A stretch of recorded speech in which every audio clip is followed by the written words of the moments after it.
Hello everyone, good morning সবাইকে। তো আমার আরেকটা নতুন মিনি ব্লগে তোমাদের সবাইকে ওয়েলকাম। তো দেখো, এটা ছিল ভাইফোঁটার পরের দিন সকাল।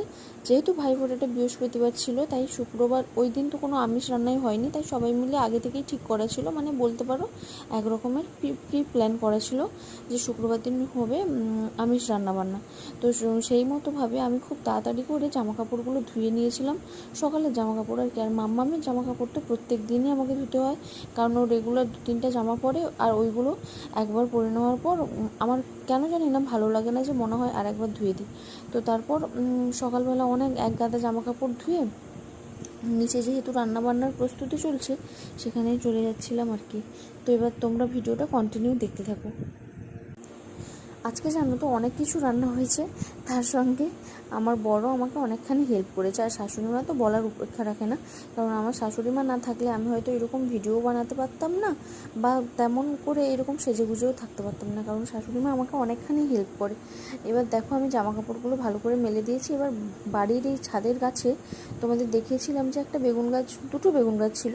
তো সেইখানে না বেগুন হয়েছিল, বেগুনগুলো বড় হয়ে গেছিলো, তো খুঁজে দুটো পেয়েছি। পরে আর একটা গাছের পাতার আড়ালে ছিল, সেটা আর আমি দেখতে পাইনি।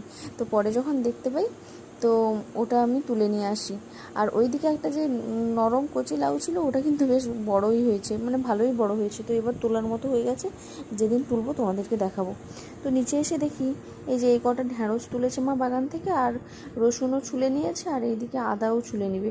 তো সব সবজিগুলো কাটা হয়ে যাচ্ছে একে একে। বোনেরাও চলে এসছে আমাদের বাড়ি, যেহেতু আমার নিজের ননদ নয়, ওরা হচ্ছে আমার মামাতো ননদ। তো তারা তো তাদের বাড়িতে থাকে, ভাইফোঁটার দিনই বাড়ি চলে গেছিলো, তো তারপরের দিন আবার এসছে।